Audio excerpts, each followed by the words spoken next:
안녕하세요. 인사이트 코리아입니다. 이제는 한류 타이틀을 달기에도 무색할 정도로 세계적인 그룹이 된 방탄소년단이 2020 아메리칸 뮤직 어워드 2관왕을 차지했습니다. 이제 미국의 3대 음악상인 빌보드 뮤직 어워드, 아메리칸 뮤직 어워드, 그래미 어워드 중 25일 발표되는 그래미 어워드만 남아 기대감이 커지고 있는데요. 최근 비틀즈의 폴 맥카트니 역시 팟캐스트에 출연해 우리가 걸어왔던 과정을 젊은 세대가 걸어가는 것을 관심있게 지켜보고 있다며 요즘 즐겨 듣는 가수로 BTS를 콕 집어 언급해 화제가 되었습니다. For me, it's not really because of the music like it is for their fans. For me, it's like, just seeing some young kids go through what we went through.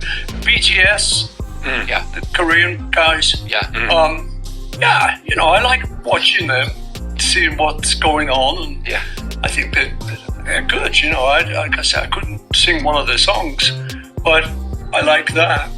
이렇게 비틀즈도 주목했듯 매번 무시무시한 신기록을 세우는 K-POP 대장그룹들 덕에 근 2-3년 내에도 한국의 소프트 파워는 나날이 재평가되고 있습니다. 이와 관련하여 현 시점에 다시 재조명될 만한 과거 테드 토크가 있었습니다. 바로 2017년 뉴질랜드에서 진행되었던 테드엑스 토크 중 하나였는데요. 당시 오클랜드 대학교에서 석사과정으로 미국과 아시아 간 영화계의 상호작용을 연구하던 안나 파버 씨가 한국 영화와 미디어의 성장을 조명했습니다. South Korea, one of Asia's 4 small dragons now towering on a global stage. In the last 60 years, the country has moved from a space of obscurity to one of international renown. Global audiences soak up Korean culture with the incessant outpouring of Korean films, K-pop, and music videos. Welcome to the stage, 13-year-old Anna. With an obsessive-compulsive love of boy bands, I was the perfect candidate for the South Korean craze, and it hit me like a tsunami. 이렇듯 그녀는 강의 앞부분에 어릴 적부터 넘치던 그녀의 한국 문화 사랑을 적극적으로 어필하며 친근한 서론을 열었는데요. 언니가 보여준 동방신기의 허그를 본 이후로 영업당해 K-POP을 알게 되었다며 그들의 머리카락부터 옷, 근육까지 사랑하지 않는 구석이 없었다고 어린 소녀 팬의 마음을 전해 웃음을 자아내기도 했습니다. 그녀는 이어서 한국 문화가 서구권 시청자들까지 매료시키게 된 이유로 영화 학도답게 한국 영화계의 눈부신 발전들을 꼽았습니다.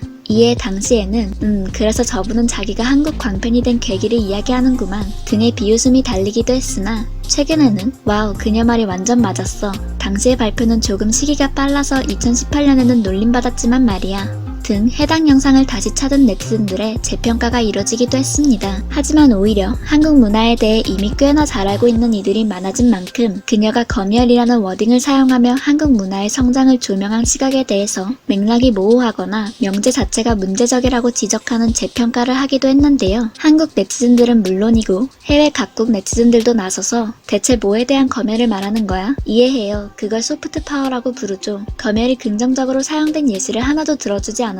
등의 댓글을 달았습니다. 짧은 강연의 맥락상 충분히 설명되지는 못했지만 안나 파버 씨는 한국에서는 검열 등 사회적으로 터부시되던 이슈를 영화에서 다루고 영화 등의 문화 콘텐츠가 이러한 메시지들을 공론화하는 창이 되며 문화계의 발전이 이루어진 것을 조명하고자 하는 듯 보입니다. 하지만 짧은 발표의 길이 탓인지 이러한 검열이 없었다면 한국 영화는 현재처럼 발전할 수 없었을 것입니다. 라는 명제로 압축되었다는 점 등이 특히 논란을 빚게 된 듯합니다. 하지만 한국의 소프트 파워의 성장에 대해 주목하는 미디어 종사자들과 이렇듯 비판과 문제제기까지 하는 활발한 의견 교환이 늘어가고 있다는 점만큼은 국제적으로 한국 문화계의 영향력이 커지고 있다는 확실한 증거가 아닐까요? 최근 해외 커뮤니티 레딧에는 나는 인터넷에서 한국에 대해 이야기하는 방식을 참을 수가 없다. 라는 한 한국인의 글이 올라오자 많은 해외 네티즌들의 폭발적인 공감을 받기도 했는데요.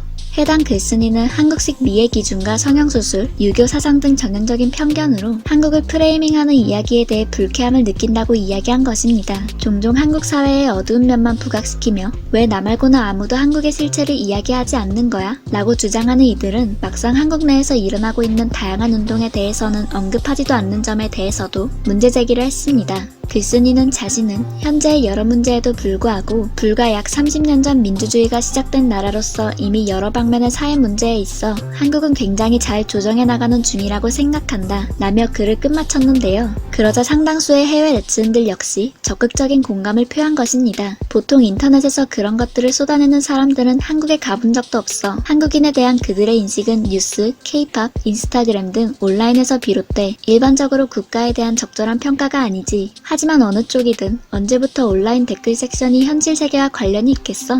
맞아, 대부분의 사람들은 한국에 대해 대체로 긍정적이야. 하지만 누군가 성공할 때마다 항상 질투하거나 반대하는 사람들 역시 생기지. 지난 10년, 20년간 한국은 상대적으로 안 알려져 있다가 이제는 많은 분야에서 훌륭함을 말할 때 골든 스탠다드가 되었잖아. 이런 패러다임의 변화는 반대로 질투하느라 배 아픈 사람들의 주의도 끌게 돼 있어. 이거 너무 맞는 말. 완전 동의해. 난 그 나라에 대해 안 살아봤지만 다 알고 있어 라는 듯이 말하는 거 너무 싫어.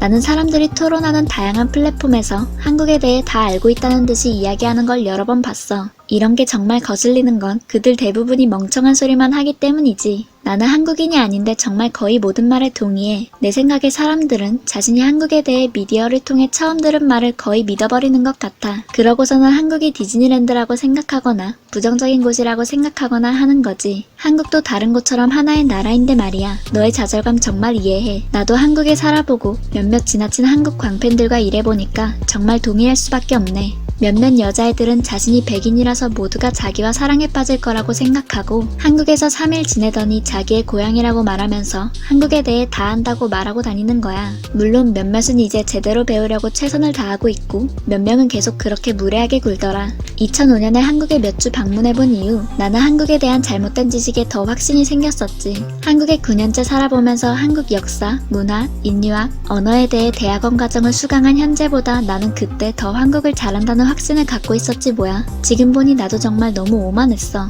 라며 자신도 멋 모를 때 오히려 잘한다고 생각했던 것을 반성하는 등 한국 좀 제대로 아는 해외 네티즌 입장에서도 모르면서 일반화하는 이야기들이 매우 화가 난다는 구체적인 공감 댓글들이 쏟아졌습니다. 앞으로도 한국 문화는 더욱 국제적으로 널리 알려지게 될 전망인데요. 한국 좀 아는 해외 네티즌들 바람대로 장기적인 흐름 속에 한국에 대한 왜곡된 편견들도 점차 사실적인 모습을 되찾아가기를 바라겠습니다. 지금까지 인사이트 코리아였습니다. 감사합니다.